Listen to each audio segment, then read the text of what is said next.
everybody, this is AI with Dr. Craig Hansen, and I'm delighted to have Nick with us coming from the United Kingdom. Thanks very much for being with us, Nick. It's great to be here, wherever here is, I guess, kind of cyberspace.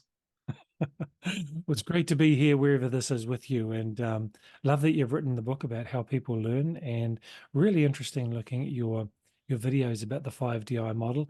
How about you share with us your origin story of Nick? Sure, I'd love to. My origin story goes all the way back. I went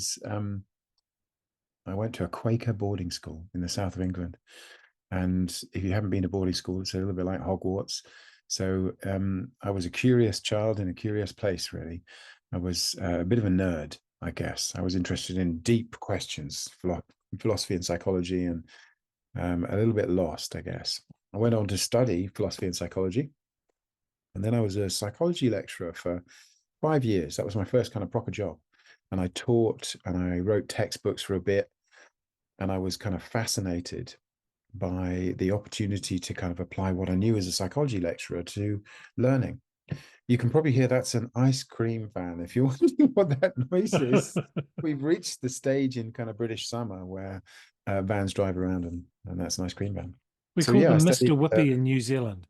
The van Yeah, is oh, you called have the Mr. same thing, Whippy. Mr. Whippy. I think it's Mr. Whippy here. So now the dog's barking at the van. So anyway, I thought that I was going to revolutionize the world by applying what I knew about cognitive science and learning theory and neuroscience, Mm. and what I knew about technology. I understood how to build websites and all that, and I did. I put the two things together, and it made not a damn bit of difference. That was kind of a turning point for me because I realized that we hadn't really understood learning. The reality was that people were learning, but they were using things like Google, which just gives you text, right? Mm. And YouTube. There was no instructional design there. And now they're using TikTok. No instructional design whatsoever. And it was like, well, hang on. Let's just do a kind of a sense check. If what we were doing was really making learning better and more efficient, wouldn't people prefer it? Mm. So I worked for Siemens Communications for a bit. And then I went to the BBC. I was at the BBC for 5 years. The BBC was very creative, but didn't have very much money. And then I went to work for BP, and BP had lots of money, but it wasn't at all creative. But we took all the interesting ideas we'd had at the BBC and brought them to life with BP budgets. And we did stuff that changed the industry. And I coined a mantra: resources, not courses, building off the work of people like Atul Gawande. He wrote a fantastic book that I can recommend called The Checklist Manifesto. And he was a surgeon, and he basically found that a single checklist could make more difference to people's performance than 2 weeks worth of training. And so, you know, that was quite important at the time. And then we went from BP. I set up a service line at PA Consulting of learning innovation. Worked with lots of interesting organizations, United Nations, for example, and went on to become the chief learning officer at Deloitte for a couple of years through the pandemic. It was super grueling, but I published a book along the way that you alluded to. So I'll flash it: How People Learn. That's the second edition, actually, and it, I guess, was my two things really. And I'll stop being boring. It was I went in search of a general theory of learning. Sounds like a hugely ambitious project, and I guess it was, because I realized that lots of what I knew as a psychology lecturer wasn't consistent with what I was seeing in the real world and the way that people learned. So part of it was a kind of a philosophical, psychological endeavor. And the other part was just giving people better tools to build learning experiences and learning resources. And I Mm. came up with called 5DI, which is free. I'm not selling anything. I hate it when people do that. There's lots of toolkits around 5DI out there, lots of organizations using it, but it was a human-centered design approach. It sort of basically said, if you really want to build effective learning experiences, you have to really understand the people that you're designing for. And this had been my experience. If I take it all the way back to the beginning, as a psychology lecturer, it was the experiences that people remembered, not all the content, not all the stuff that I was writing on the board. It was the experiences, and different people who cared about different things took different things from the experience. So I sort of learned two big lessons, which was learning is all about the experiences people have and the reactions to them. And secondly, the reactions will differ depending on who you are. What you care about, what I care about, govern what we learn and we take away from experiences. So Mm. that was kind of slightly lengthy introduction. Now I run my own thing, but that's me. So, for schools and educational leaders or people who want to bring some sort of change in their team, particularly around technology and AI, which is my Yeah. real keen interest, is how do we move things forward? Um, Using the 5DI model, how would someone approach bringing that change, implementing new technology? Yeah, great question. I think there's an unseemly rush to apply AI to everything. And I think we should be super cautious. And coming back to what I was just saying, I see it in my world, which is kind of the corporate world, and it's more or less predicated on a single idea. And it's a bad idea, which is that learning is all about content distribution. A lot Mm, of people, I think, who don't really understand what learning's about, think it's about getting content from one place, like a book of some kind, into people's heads. And it's kind of the role of the teacher to do that. Anybody who is a good teacher recognizes it's nothing like that. mm, But people who are rather uninformed about the process think, yeah, it's just about getting knowledge from here to there. And couldn't we do it more efficiently with AI? So I see a lot of people rushing to spend money on AI for the wrong reasons, because I think I've sometimes summarized it as more crap quicker. If you think that your job as an educator is to take information and to wrap it into little modules, or to push it out to people in summaries, then AI, yeah, it will consume that aggressively because AI is very good. I've been experimenting quite a lot with AI myself. It can do things like create a module on any topic you give it. And so it will create vast libraries of modules on topics, and it can auto-generate a lecturer. Rest assured, I'm a real person, but it's now very easy. A few seconds of video of me and create lots of lectures. But here's the thing: are those modules effective? No. That's why people don't want to consume them. Are lectures especially effective? No. If you're a good educator, you know that it's very much about understanding your students and connecting to the things that matter to them, and then creating experiences which are transformative. And so, look, that's the thing that AI can't do. AI can't create Disneyland. AI can't create the magical experience that somebody remembers years later and says, that was the moment when I really mm, inspired, or my attention was switched. Now, here's the thing: a lot of educators are doing that intuitively. Intuitively, they get that you have to connect with your students somehow, really understand what motivates them. Intuitively, they know that you've got to create some kind of magic within whatever constraints you're working within, some kind of experience which transforms the way that a student sees something. But 5DI, to your question, was a way of systematizing that. mm, I realized that we had become, at the time when I was at BP, a bit of a sort of a black box of a team.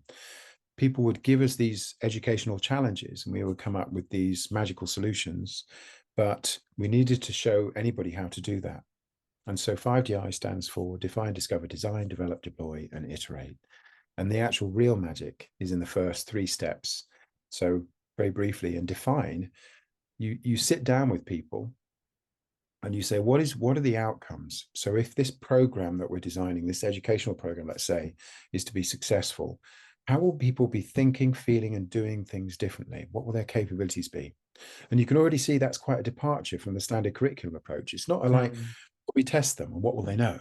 It's what will they demonstrably be able to do differently, and secondly, how will they feel differently about things, which is very antithetical. And then thirdly, perhaps, what will they know differently? So that first stage is defining the problem in a radically different way. But once you've defined the problem in that way, it opens itself up to lots of different kinds of learning intervention. mm, So that's the first stage, define. Discover is the second thing, which is very rarely done in educational contexts, public or corporate, which is you talk to your audience. Some people will think of that as sort of design thinking, but the idea is why don't you actually talk to the people that you're designing a solution for? And that idea is based in a theory that I proposed in How People Learn called effective context. So if I can test your patience just a few seconds, effective context basically says you don't remember anything that happens to you in your life. You don't remember anything that happens to you, which sounds very counterintuitive, but what you remember is your reactions, your emotional reactions to what happens to you. And so you store your emotional reactions to events and you use those to reconstruct memories. You know, you use it to reconstruct your experience. It's a very powerful explanatory framework because, amongst other things, it explains all of the biases and the unreliability that psychologists and cognitive scientists see in memory. It Mm. explains what memory is always constructed. You know, what are you constructing from? So if a fight happens on a train, as an example, that's quite a shocking event. You know, you remember it. You remember how you reacted at least, and you use those reactions to kind of reconstruct what will be an unreliable account. So it draws on research, people like Elizabeth Loftus, who looked at eyewitness testimony. It draws on much of what we know about cognitive biases, how, for example, we tend to remember more of the things that fit with what we would like to believe about the world. And so the point of all that is that people's learning will be governed by what they care about. Mm. If you, Craig, we're sitting on a train and you care about architecture and I care about plants, we can be sitting side by side on that train, sharing the same journey. But at the end of it, we will have remembered very different things. I'll say, "Oh, did you see this and that, and the other?" You'll say, "No, I didn't see all those plants and things, but I saw some amazing architectural features." So what we care about governs our reactions, and our reactions governs our learning. So all the way back to 5DI. So we've started with define. We know what the outcome we want is. And now we've had to talk to people and say, well, what do you really care about? What are your motivations? So from an educational perspective, that is again a very radical idea. The idea that you would map every student that comes into that educational institution so that you can build a ladder of transformational experiences which go from what they care about today to what they care about tomorrow. Mm. What do they care about today? Well, generally, it's just fitting in. You Mm. know, a lot of students just want to look cool, you know, in front of their peers, which is why TikTok is as successful as it is. You know, a lot of it is quite, you know, difficult to relate to the world of work. So somehow, as educators, we have to build that framework, scaffold, if you prefer kind of Mm. Vygotsky, that kind of framework of challenges so that we can take them from what they care about today. A young man might care about, you know, robots, for example, but that could potentially blossom into a successful mechanical career or a career as a civil engineer. Somebody else might care about, you know, ballerinas, but that might blossom into choreography, or, you know, set design or something else. And we do that. But good educators, again, as I say, will do that quite intuitively. Having been an educator in the public system, you know that at some level it's important to really get to know that your students and what they care about if you want to connect with them. If you want to make your subject relevant to them, you have to use examples which bring it to life for them. Or you have to understand their motivations and aspirations to do that successfully. So that's a formalization of that second stage. Discover what people care about. Know what you're trying to achieve in measurable terms. Discover what they care about. And then the third stage, design, and then I'll stop there, is about designing either the resources that support them or the experiences which transform them. There's really only those two things to do. Because let's say you are, I'll give you perhaps a rather sobering example. Let's say you're diagnosed with a serious illness tomorrow. Um, Within days, you will have become an expert on that. You'll go Mm. on Google and you'll draw down all this information. So what we know is that when people are very motivated, when they care about something, they can use things like Google and YouTube and TikTok to learn, you know, very, very efficiently. But often our job as educators is the opposite. We have to make people care. We have to motivate them. We have to make them realize why taxes matter, or why some of these things are important. And in that case, we have to design experiences which are transformative, which are moving, which make them want to go off and learn. And I've seen so many examples of educators doing this. They do it often without the recognition that it deserves. They've Mm. got subject which they might think is quite dull, or students might think is quite dull, history, and they come up with these amazing ways of getting students to be passionate about it. And so that third stage of 5DI design is all about how you do that in a kind of a systematic way. And the rest kind of develop and deploy as more or less of kind of formality. So hopefully that wasn't too boring, but that's a bit of both. And the I stage of iteration, I really like that that's there Yeah, because we will take you back to your audience and how it's working. Yes. indeed. And thank you for knowing the model. Um, my experience has been when you try and create a transformative experience for students or learners, you rarely get it right first time. And so the good ones are ones that have gone through a number of iterations, because people are very hard to second guess. When you imagine how people are going to react, quite often they react differently. I'll give you a real example, by the way, in case this sounds a bit abstract. A lot of my work is designing learning for people like leaders or people joining an organization. Um, we had leaders at a big aircraft manufacturer, and because they were often promoted from technical roles, they were very good technically. Mm. They would be promoted to leaders, which meant that they were often very poor with people and they couldn't handle conflict. So one experience we designed, we gathered those leaders together, and we set up a fight. We staged a fight. The two facilitators, the two trainers, were actually actors.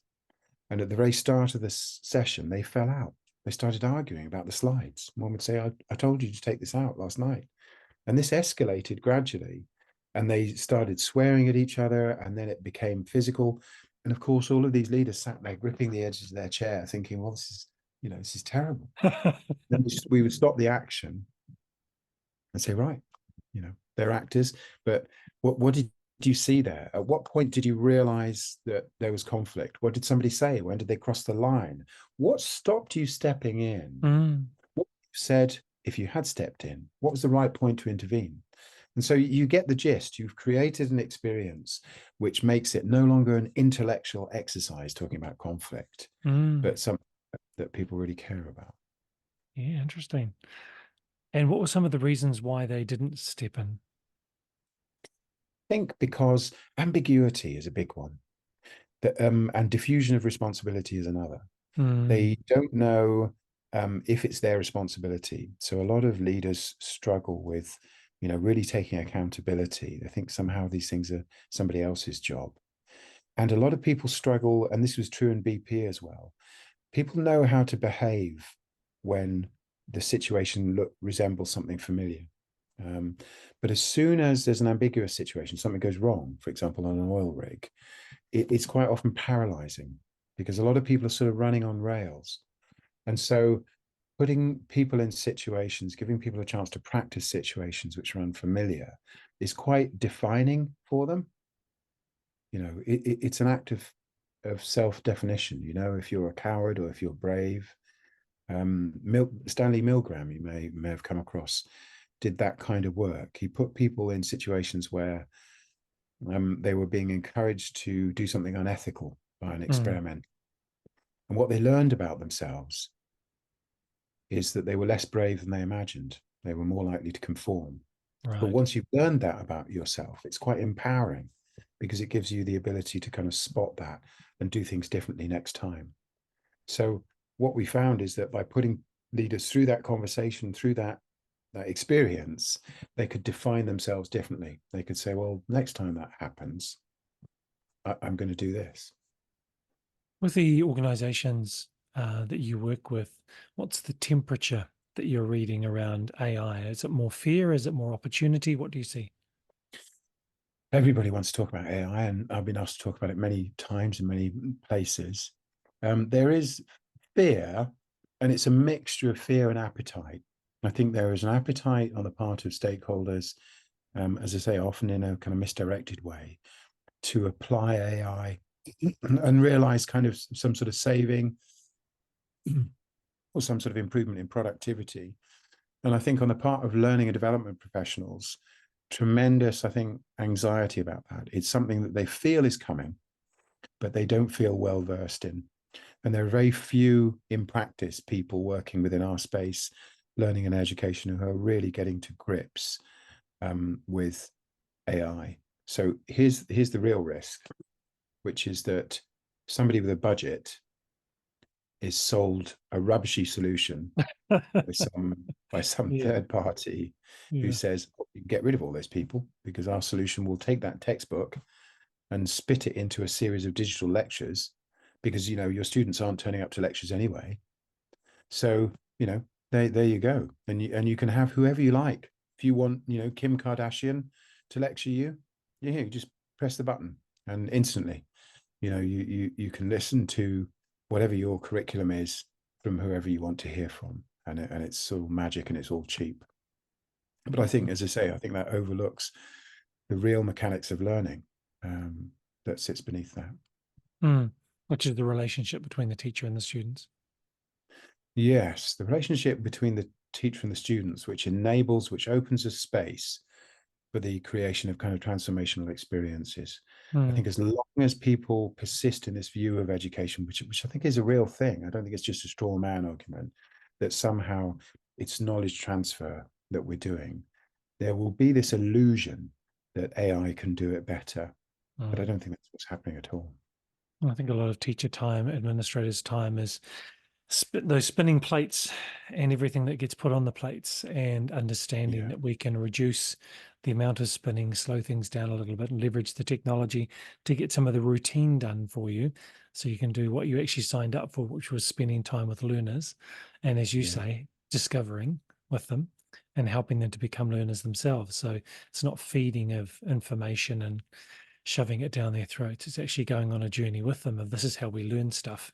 And then having the opportunity and the context and the time to say, I don't know. Let's go and find out. yeah. I think you said that beautifully. I think better, Oh, thank you. perhaps a better summary than I presented. So going on the journey with them, I think is exactly what it is. I think that there are real applications for AI, and so in business, the biggest application is onboarding. So Mm, lots of new people joining, and having done spent a lot of time researching the things that make a difference. The biggest thing is having a buddy, but right. organizations can't resource this. And something similar may be true in different academic institutions, that actually student success is due in part to having somebody there, an administrative assistant or somebody that they can reach out to, to help them through the logistics.